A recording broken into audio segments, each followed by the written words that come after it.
Basketball's greatest players. Basketball's greatest players. By S.A. Kramer. Random House, New York. Introduction. What's the hottest sport around? Basketball. It's 48 minutes of non-stop action. Take your eyes off the court for an instant and you'll miss a slam dunk, a behind-the-back pass, or a sneaky steal. Basketball is the only sport completely developed in America. A Massachusetts teacher, Dr. James Naismith, invented the game with his wife's help in 1891. Today, people shoot hoops all over the world. From college campuses to NBA arenas, basketball keeps fans on the edge of their seats. And nobody plays it better than the men of the NBA. Fans love to argue about who's the greatest. This book tells you all you want to know about the best players ever. 1. Defense. College ball, 1953. The game between the University of San Francisco and Brigham Young University has just started. Bill Russell, a sophomore, is San Francisco's center. At 6 feet 10 inches, he can out-jump everyone on the floor. The man Bill's guarding dribbles around him. When the man goes in for an easy layup, San Francisco's captain scowls at Bill. "Why don't you try playing some defense?" he hisses. Bill gets angry. He knows the captain doesn't like him because he's black. He decides he'll show the guy exactly what defense is. So he sticks to his man as though his life were at stake. The player doesn't score another point. It's then that Bill realizes that defense can win games. From now on, he vows that's what he'll concentrate on. Other centers feel defense is unimportant. If they don't have the ball, they just stand around the basket. When they block shots, they slap the ball hard into the stands. Bill shows them a new way of playing. He makes defense lead to fast breaks and scoring. Timing his leaps, he tips blocked shots to teammates racing down court. He tears around the floor, stealing balls and grabbing rebounds. In 1956, Bill joins the NBA as the Boston Celtics' only black player. His style single-handedly changes basketball defense. The league is startled when Bill doesn't care about scoring.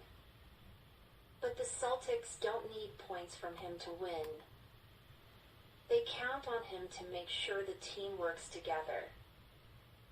Bill becomes the greatest team player on the only team in history in any sport to win 8 championships in a row.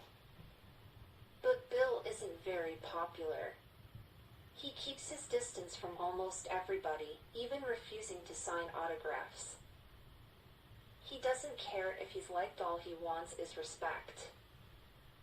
Bill was born poor in a small Louisiana town divided by race. Growing up, he hardly spoke to any white people. When he was 12, his mother died. He never got over it, but he's learned to act tough. Even in a game, he hides his true feelings. He seems calm on the court, yet he often throws up before he plays. There's one thing Bill never hides: his pride in his race. He is one of the first black athletes to speak out against prejudice. The Celtics name him the first black head coach in professional sports. Later, he becomes the first black sportscaster on national TV. Bill is a great champion. That's why, in 1980, he was named the best basketball player ever by the Professional Basketball Writers Association of America. 2. Score: Hershey, Pennsylvania, March 2nd, 1962. The Philadelphia Warriors and the New York Knicks are about to play one of the last games of the season. Wilt Chamberlain, the Warriors' star center, barely notices. He's tired he didn't get any sleep the night before. But he knows he'll do well anyway. Wilt's proud and always needs to be the best. He wraps a rubber band around his right wrist. It's his good luck charm. Besides, 7 feet 1 inch Wilt is already the NBA's first giant superstar. Before him, centers weren't much taller than other players. They didn't weigh close to his 270 pounds. Now every team wants someone like Wilt, a huge scoring center who can take over the game. His height and strength have changed basketball forever. Tonight, Wilt is an Iron Man. In the first half, he scores 41 points. He sweats so much he has to change his jersey at halftime. Then he drinks half a gallon of milk to put liquids back in his body. In the second half, Wilt keeps piling on the points. There's no defense against his dipper dunk, a stuff through the net. No one can stop his fadeaway jumper or his finger roll. Now the game's in the fourth quarter. The Warriors are winning, but all eyes are on Wilt. He has over 80 points. Fans are yelling they want him to score 100.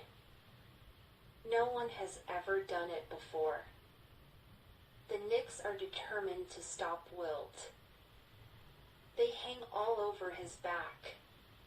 They pound him with fouls. But Wilt's teammates keep getting him the ball and Wilt keeps scoring. A minute to go. Wilt has 98 points.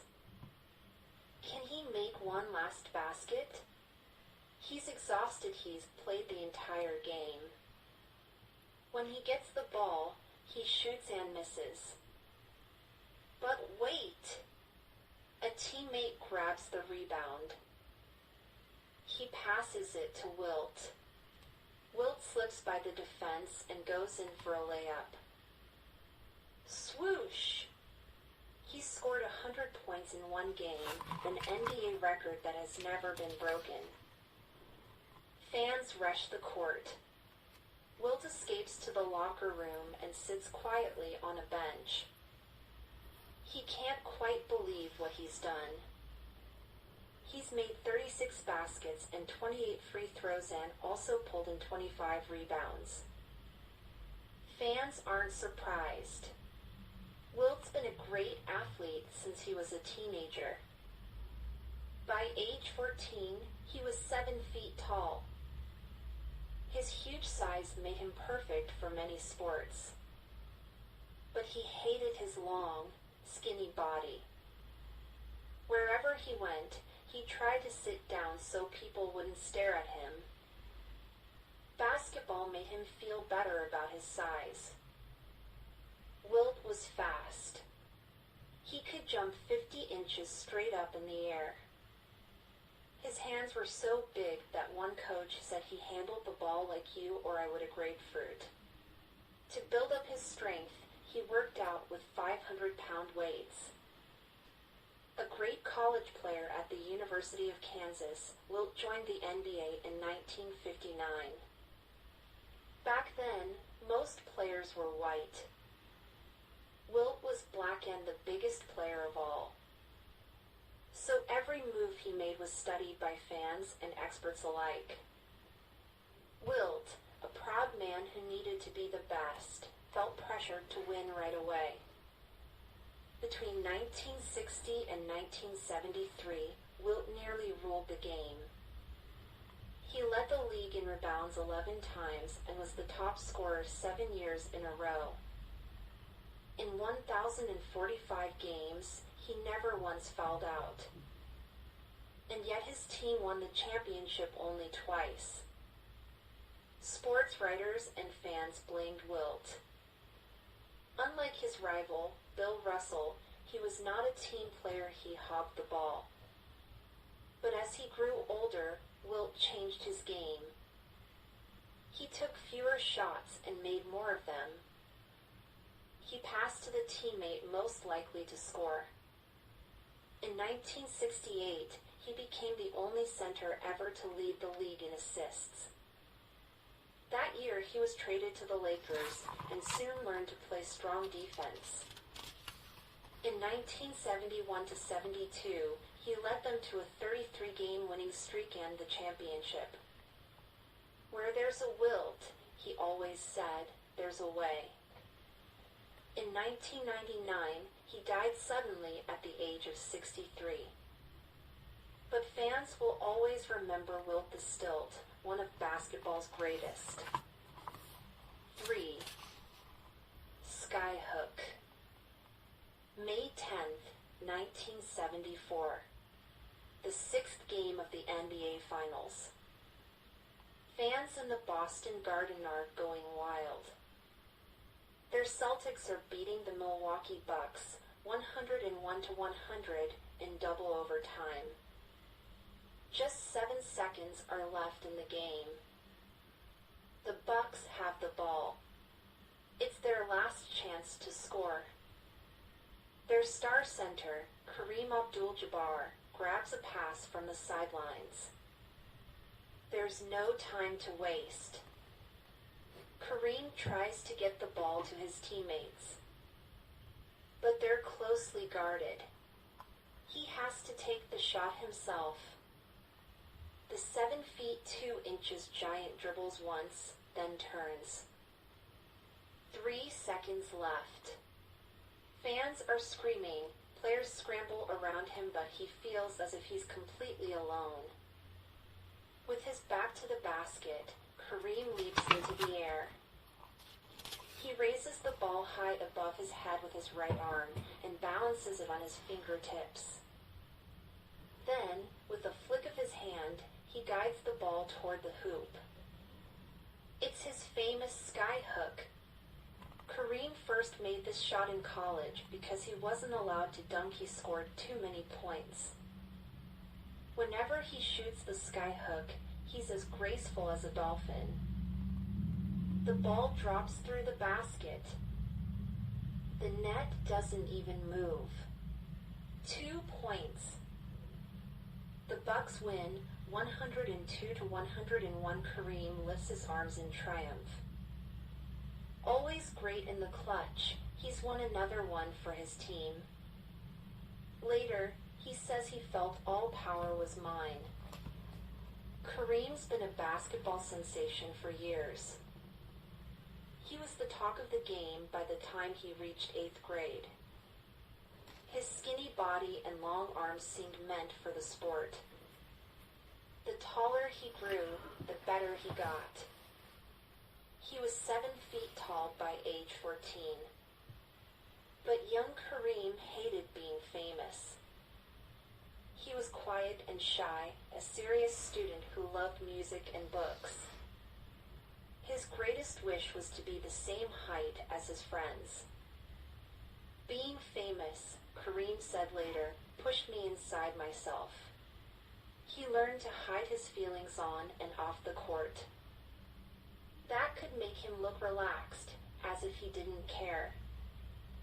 Fans complained he didn't play hard. Were they wrong? Kareem scored and scored everywhere he played.